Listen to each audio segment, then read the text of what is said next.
fails because it is lacking in the love. Communism fails because it is lacking in the love department. Jesus Christ is the answer. In the 20th century, communism presented itself as a scientific solution to human suffering. It promised to abolish exploitation, end poverty, and create a society of perfect equality. Where it was implemented, from the Soviet Union to Cambodia, from China to Cuba, it delivered instead tyranny, famine, and death on a scale that staggers the imagination. Historians and economists have offered many explanations for this catastrophe: flawed economic planning, the suppression of market signals, the concentration of power in a vanguard party. These analyses are not wrong, but they remain incomplete. They treat communism as a technical failure, a machine with broken gears, when the deeper truth is that communism failed because it was built on a false anthropology. It had no account of the human heart. It was lacking in the love department. And without love, no system, however rational, however just in theory, can sustain a civilization. The communist vision was materialist through and through. Karl Marx and his successors believed that human beings are determined by their economic conditions, that ideas and morals are merely superstructures built upon the base of production relations. Change the economic base, and human nature would follow. Greed, envy, violence, and domination were not sins or pathologies, but symptoms of private property. Abolish property, and you would abolish sin. This was not a modest claim. It was a metaphysical revolution, a replacement of theology with economics, of grace with planning. But the experiment revealed what the Christian tradition had always known: human beings are not blank slates shaped by their environment. We are creatures of desire, capable of extraordinary sacrifice and extraordinary cruelty, bearing within us a freedom that no social engineer can predict or control. The communist state did not wither away, as Marx predicted. It metastasized.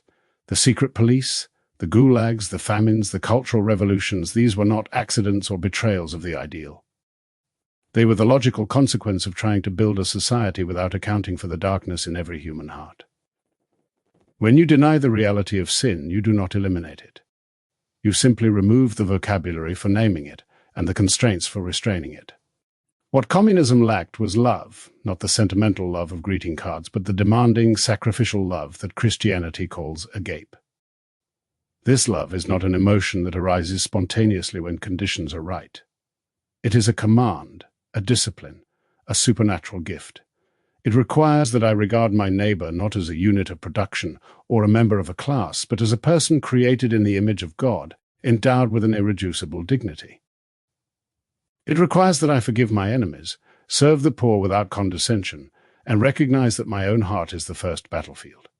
No 5-year plan can manufacture this. No secret police can enforce it. It must be cultivated, person by person, through prayer, repentance, and the slow transformation of character. The early Christian communities understood this. The book of Acts describes believers who held all things in common, who sold their possessions to support the needy, who lived in a radical equality that would make any communist theorist envious. But there was a crucial difference. Their communism was voluntary, local, and animated by love. When Ananias and Sapphira lied about their contribution, they were not executed by the state. They were struck down by God, a sign that the community's unity was spiritual, not merely economic. When the collection was taken for the poor in Jerusalem, it was not extracted by taxation but given freely, out of gratitude for grace received. The early church did not abolish property. It relativized it, subordinating ownership to relationship, possession to communion. This is why Jesus Christ is the answer that communism could not provide. Christ does not offer a political program. He offers himself, a person who loves perfectly, who dies for his enemies, who rises to restore what sin has broken. In him, the human heart finds not only forgiveness, but empowerment. The Christian is not asked to be good in order to earn salvation, but is made good by having already received it. This transforms economics from the ground up. The Christian capitalist is called to use wealth justly, to pay fair wages, to remember that he is a steward, not an owner. The Christian worker is called to diligence and integrity, not because the state demands it, but because his labor is an offering to God. The Christian community is called to care for the poor, not through bureaucratic coercion, but through the organic bonds of charity. That was a striking contrast. Where communism seized power, the churches were closed, the priests were murdered, and the faithful were driven underground. Where Christianity was free to shape a culture, even imperfectly, it produced hospitals, universities, orphanages, and the very concept of human rights. The abolition of slavery, the dignity of women, the protection of the weak, these were not the achievements of dialectical materialism. They were the fruit of a worldview that said every human being is beloved by God, and therefore not available for use as a means to someone else's end. This is not to say that Christian societies have been perfect. Far from it. The Church has been complicit in oppression, greed, and violence. Christians have often failed to live up to their own standard. But the failure is precisely that, a failure to embody the love they profess. It is a hypocrisy measured against the standard of Christ.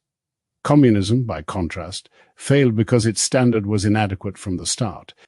It asked human beings to be angels while denying that angels exist. It demanded sacrifice while offering no one worth sacrificing for. It promised heaven on earth while removing the only foundation upon which heaven can be built. The hunger that communism tried to satisfy is real. People do yearn for justice, for equality, for an end to alienation and exploitation. These longings are not errors to be dismissed. They are echoes of a deeper truth, traces of the kingdom that Christ proclaimed. But the answer cannot be a system that treats human beings as inputs and outputs, as variables in an equation. The answer must be a person who transforms human beings from within, who writes his law not on tablets of stone but on hearts of flesh. Jesus Christ is that person. He does not abolish the state or the market, he judges and redeems them. He does not promise that the poor will be made rich by redistribution, but that the rich will be saved only by generosity, and the poor will be comforted by his own presence. He does not eliminate suffering, but he enters into it, transforming it from within. His kingdom is not of this world, yet it is the only thing that can save this world from the utopian dreams that become totalitarian nightmares. Communism failed because it was lacking in the love department. It had structure without spirit, compulsion without conversion, equality without elevation. Jesus Christ offers what no ideology can, a love that creates the capacity to love, a grace that heals the will, and a hope that does not disappoint. The choice before every generation is whether to build on this foundation or to repeat the experiment of trying to build without it. The 20th century gave us the results of that experiment. They were written in blood. The 21st century would do well to read them, and to look elsewhere for its answers.